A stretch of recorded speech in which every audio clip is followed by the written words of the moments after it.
Hola Centinelas, gracias por unirse a escuchar este episodio y bienvenidos al podcast donde exploramos las historias fascinantes, los consejos más sabrosos y los secretos mejor guardados de la Biblia. En cada episodio los guiaré capítulo a capítulo para que tomen estas enseñanzas, las hagan suyas y las compartan con el mundo. Recuerden que como centinelas somos llamados a elevarnos, a vigilar en oración, a mantenernos atentos y ser luz para los demás. Este es un espacio para crecer juntos, descubrir nuevas perspectivas y fortalecer nuestra fe en cada paso que damos. Así que prepárense para aprender, reír, reflexionar, pero sobre todo a ser fortalecidos mientras juntos descubrimos las poderosas historias de la fe. Comencemos.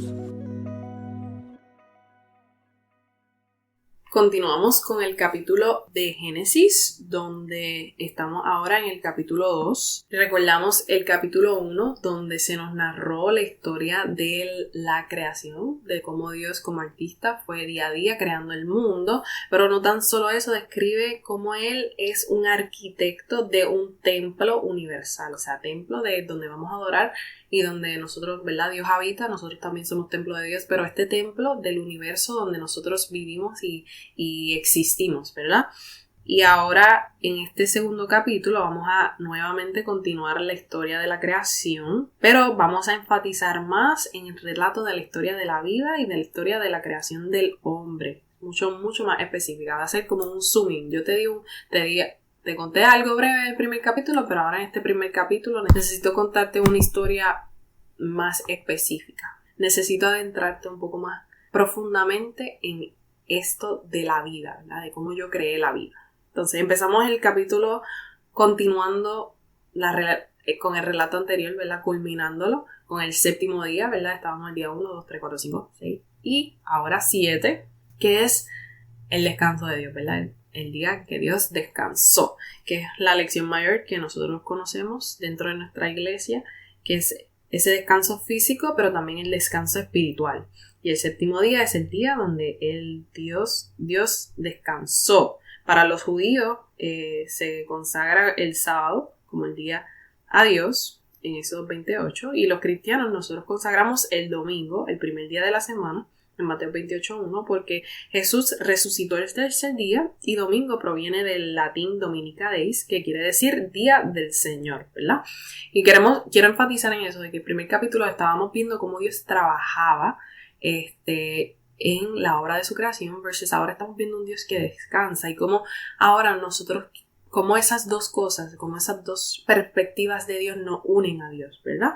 Donde nos une porque colaboramos en su creación, donde nosotros también somos pincelos, podemos tomar el pincel y obrar y crear y ser herramientas de transformación. Mientras que el descanso es ese tiempo donde podemos dedicarle a contemplar y estar más presente en Dios, ¿verdad? Y reconocer que no somos esclavos a ese trabajo, ¿verdad? No somos esclavos a eso que estamos tratando de crear, ¿verdad? Porque ese séptimo día Dios cesó la obra, dejó de obrar, ya terminó, dice en la Biblia, como leímos en la historia, el descanso.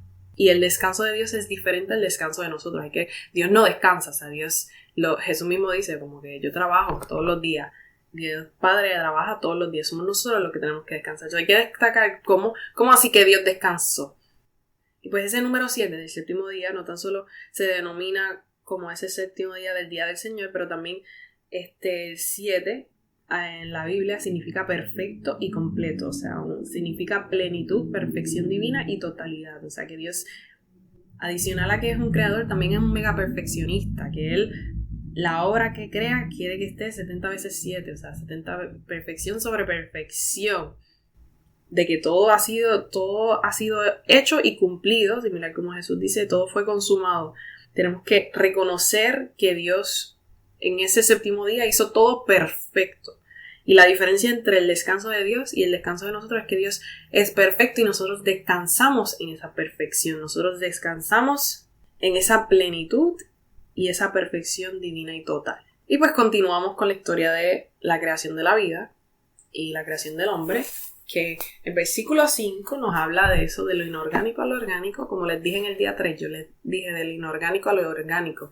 Ahora vamos a ver cómo Dios cogió el polvo, la tierra, la materia que no tenía vida y la hizo que brotara de ella la vida. Y nos habla de un manantial. Un manantial es agua subterránea. Quiero que tomen nota de eso porque después vamos a hablar de otras cosas. Pero manantial es esta agua que está debajo de la tierra, que no tenía nada, que estaba muerta. Y de ese manantial nutría esa tierra y de ahí brotó la vida, ¿verdad? Y creó al hombre y lo moldea.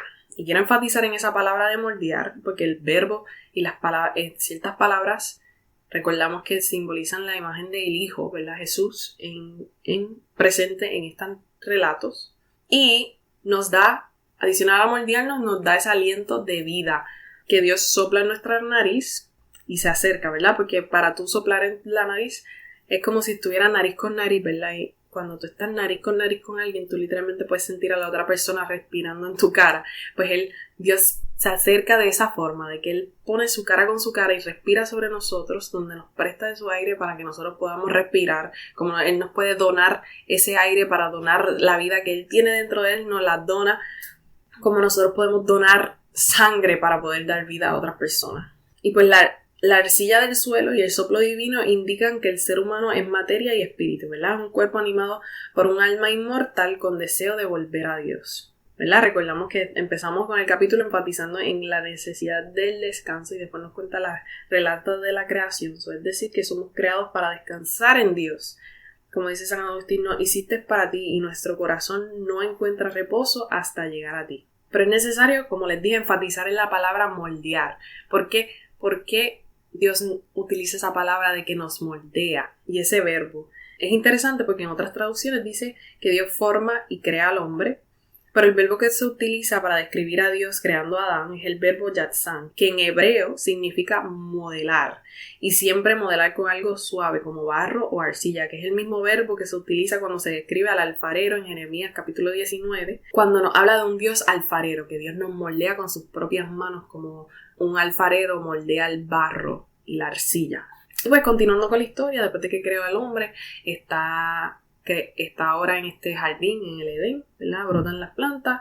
Y enfatizo en que hay dos árboles en este jardín, el árbol de la vida y el árbol del conocimiento del bien y el mal. Y simplemente sepan esto, después vamos a ahondar más, pero sepan que en este jardín del Edén hay un árbol del conocimiento del bien y el mal y hay un árbol de la vida. Y también nos cuenta el relato de este río, ahora que brota un río en ese jardín que divide este jardín en 4 regiones. Y río, recuerden que yo les mencioné un manantial. Ahora, río es agua sobre la tierra, manantial es agua debajo de la tierra. Había muerte, pero brotó un río, o sea, de nosotros brota un manantial y un río de agua viva, como Él es el Espíritu Santo, ¿verdad? Que estaba primero debajo de la tierra y ese manantial nutrió la tierra lo suficiente para que eventualmente brotara vida en forma de río. Y pues, Dios nos deja ser libres por ahí, hagan lo que quieran, sean felices, jueguen, vivan, pero nos dio esta instrucción de que pueden comer y hacer lo que ustedes quieran, pero de este árbol no van a comer. Y después vamos a hablar más de esa instrucción de Dios, pero quiero enfatizar en eso, de que Dios nos dijo no a esto específico en medio de un jardín de un montón de posibilidades, y nosotros como cristianos a veces los no de Dios nos pueden chocar bastante. Yo soy una que a veces los lucho porque no entendemos el porqué, ¿verdad? Y no podemos visualizar o conocer las consecuencias o el impacto que puede llevar ese no. Y nosotros como cristianos también tenemos esta expectativa de que tenemos que vivir de cierta forma, ¿verdad? Queremos agradar a Jesucristo, vivimos debajo de estas reglas que son los mandamientos de Dios, los 10 mandamientos principales, pero también estas cosas que nosotros decimos: si eres cristiano no puedes estar haciendo esto, si eres cristiano no te debes estar haciendo esto, o sea, ¿verdad? Para mantener este hábito de santidad o de ayudarnos a nosotros con nuestro propio crecimiento de la fe. Y nos dicen que tal vez como que vivimos limitados y no podemos vivir libre, pero esa no es la verdad, sino que hay que recordar que con cualquier no también conlleva un sí. El no matarás es un sí a la vida. El no mentirás es un sí a la verdad. Y cualquier puerta cerrada hoy es una puerta abierta mañana. O sea, hay que confiar en ese Dios divino, ese Dios pleno, ese Dios perfecto, ese Dios 70 veces 7 y descansar en eso, ¿verdad? Que a pesar de esa instrucción debemos descansar en ese jardín, ese del Edén, reconociendo de que Él Él hizo perfectamente la obra y está haciendo perfectamente la obra de nuestras vidas y debemos, ¿verdad?, ser obedientes en esos nos. Y después de esa instrucción, Dios se fija en una cosa, de que el hombre como que no debe estar solo. Es bien curioso porque es una figura de un Dios sensible a Adán, ¿verdad?, a la realidad de Adán. Dios es sensible a nuestra realidad. Dios conoce nuestro corazón y conoce nuestra necesidad, o sea, Él ve nuestro estado. Sabrá Dios si Adán estaba medio deprimidito ahí en el jardín y estaba como que tengo muchos juguetes, pero como que estoy aburrido porque estoy solito. Y pues Dios dijo, ¿sabes qué? Vamos a hacer animales, más juguetes. Y maybe eso sea una compañía adecuada, pero animales que pues, son vivos. Y se lo presenta a Adán y Adán le da un nombre, pero fíjate, no fue una ayuda adecuada. Y de ahí Dios decide, pues tendré que dormirlo, vamos a coger una costillita, un gatito. Y de ahí Él moldea a la mujer de la costilla del hombre. Y pues es curioso porque ahora que Dios moldea a la mujer, el verbo que se utiliza para describir ese moldeo de moldear, no es yatzan, sino que es bañar, que significa construir, y construir con cosas duras. Es decir, que Dios está utilizando una materia diferente para construir. O sea, el autor está usando una psicología para diferenciar la materia que utilizó Dios para construir al hombre y la materia que utilizó Dios para construir a la mujer. Y se ve claramente simplemente en la biología. Un hombre biológicamente es diferente a una mujer. Siempre hay una distinción entre el hombre y la mujer. Pero también psicológicamente somos diferentes en nuestra forma de pensar y de actuar, y nuestros corazones nos hizo Dios únicos. Y a veces eso puede impedir que nos entendamos, ¿verdad? Porque somos diferentes, Dios nos está construyendo y moldeando de una forma diferente y con una materia prima diferente. So hay que confiar en que, pues, Él es el alfarero y Él sabe lo que está haciendo. Pero sí, sepamos que ese verbo de bañar, quiero que lo sepan porque en el libro de Reyes, el verbo que se utiliza para construir el templo de Dios es bañar. Un ladrillo o un cemento, ¿verdad? Una materia más dura. Pero en cualquiera de los dos, sea cual sea la materia prima, Dios es el que moldea y que lo construye, ¿verdad? Y pues después de que Dios saca a la mujer, la despierta y dice, despiértate. Y lo primero, adicional a que Adán ve a la mujer y dice, rayo, esta sí que me gusta. Él dice, sí, esta es hueso de mi hueso y carne de mi carne. O sea, esta sí es buena, esta sí me puede acompañar. Esta sí es una compañía adecuada, que es lo que estaba buscando.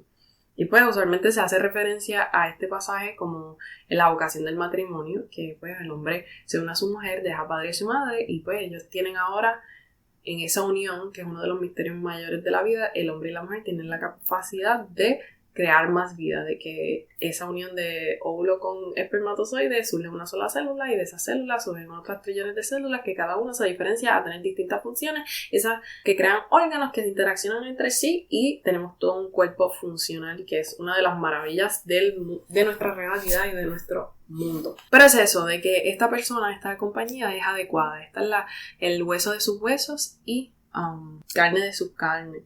Pero más allá del matrimonio, quiero que sepan que él enfatiza a Dios aquí la necesidad del ser humano de estar acompañado, de que no podemos vivir plenamente la salvación y la gracia de la vida sin vivir en comunidad como hermanos, ¿verdad? Y cuando entendemos eso, rompemos todas barreras, colores, denominaciones y construimos y trabajamos hacia una alianza de verdad, donde somos una sola iglesia y un solo grupo, un solo cuerpo, donde Jesucristo es la cabeza. Eclesiastés capítulo 4 dice, más vale dos que uno, pues mayor provecho obtienen de su trabajo, y si uno de ellos cae, el otro lo levante, pero hay del que cae estando solo, pues no habrá quien lo levante. ¿Verdad? Y que el llamado a la comunidad a veces es más fácil, se queda en las palabras y ser genuino y real y transparente con nuestros hermanos y una servidumbre de no tan solo servirnos los unos a nosotros, sino codepender, ¿verdad? Tú me sirves, tú también sientas de que yo te puedo servir a ti y sientas la confianza de pedirme ayuda, ¿verdad? Que eso requiere cierto nivel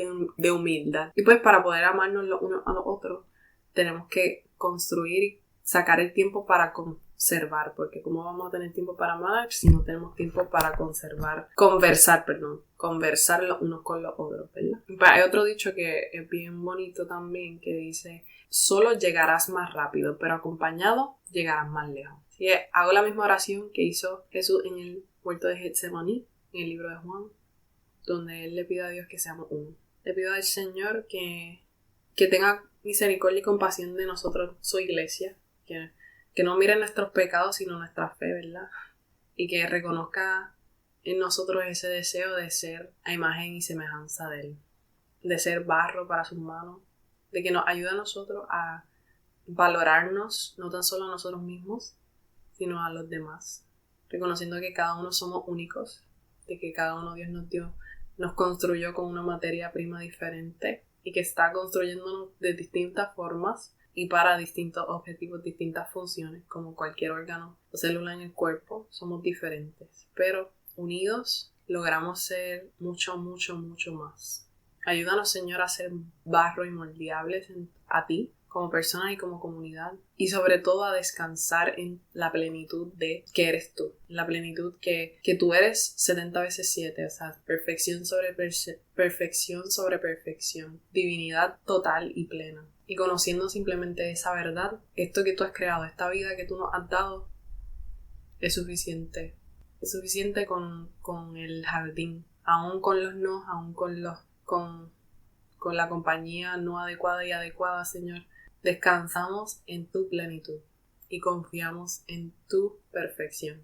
Gracias por la vida y acompáñanos y moldéanos esta semana como Padre, Hijo y Espíritu Santo. Te amamos. Amén.